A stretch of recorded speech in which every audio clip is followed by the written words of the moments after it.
कन्या रास पण बुधाची रास आहे. तिचं एक कसं एका हातामध्ये कणीस आणि दुसऱ्या हातात अग्नी घेऊन बसलेली स्त्री नौकेमधनं चालली.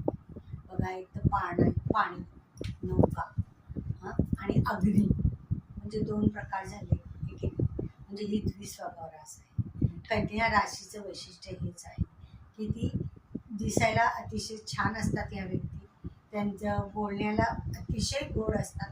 फक्त काय असतं की खूप कन्फ्युजनमध्ये असते ही रास, की कॉन्फिडन्स लेवल कमी असणारी ही रास असते.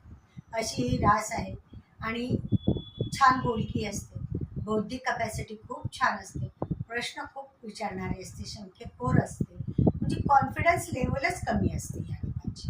कारण दोन आहेत ना, अग्नी पण आहे, पाणी पण आहे, नौका पण आहे आणि लोंबी पण आहे हातात. तर असं हे पृथ्वी तत्वाचीच रास असल्यामुळे त्यांच्या हातात लोंबी आहे. कारण धान्य हे पृथ्वीवर येतं. तर अशा प्रकारची ही रास आहे. शिक्षण जर घेतलं तर ही बौद्धिकच राशी. त्यामुळे ते अभ्यासातले कष्ट त्यांना होतात. त्यामुळे अभ्यासातले कष्ट ते घेतात आणि ते हुशारीने पुढे येतात.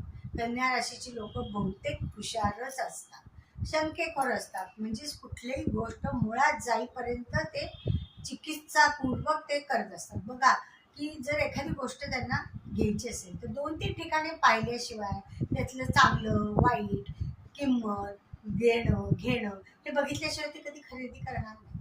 चिकित्सक व्यक्ती असते ही. त्यामुळे अभ्यासातही त्याच दृष्टिकोनातून अभ्यास करतात. त्यामुळे त्यांचा अभ्यास चांगला होतो. अभ्यास करणारीच वृत्ती असते. बौद्धिक कपॅसिटी चांगली असते. त्यामुळे शिक्षण चांगलं होतं. परिश्रम म्हणजे अंगकष्ट, अंग मेहनत हे खूप कमी होते. यांना ती जमत नाही. बौद्धिक कष्ट त्यांना होतात. अंग मेहनतीचे कष्ट त्यांना जास्त होत नाही. बौद्धिक कष्ट कितीही केले, किती अभ्यास करा किंवा बौद्धिक काम कुठलंही करायचं असेल तर ते बौद्धिकदृष्ट्या अतिशय चांगले करतात. कारण हे कुठलंही काम कारकुनी म्हणा किंवा काय म्हणा, हे चांगलं नीटनेटकं करतात. सगळ्या गोष्टी त्यांच्या व्यवस्थित असतात. कम्युनिकेशन यांचं चांगलं असतं. बातम्या देणं, बातमीदार करणं, बोलणं, प्रोफेसर, शिक्षक हे सगळं त्यांचं त्या बुधाच्याच कपॅसिटीवर असतं. बोलण्यातच त्यांचे असतात किंवा लेखन, कविता हे सुद्धा त्यांच्याकडे चांगलं असतं. जसं मिथुन राशीला आहे ना, तसंच आहे. फक्त त्यांना लेखन जास्त असतं, ह्यांना लेखन कमी आहे. बोलणं चांगलं असतं.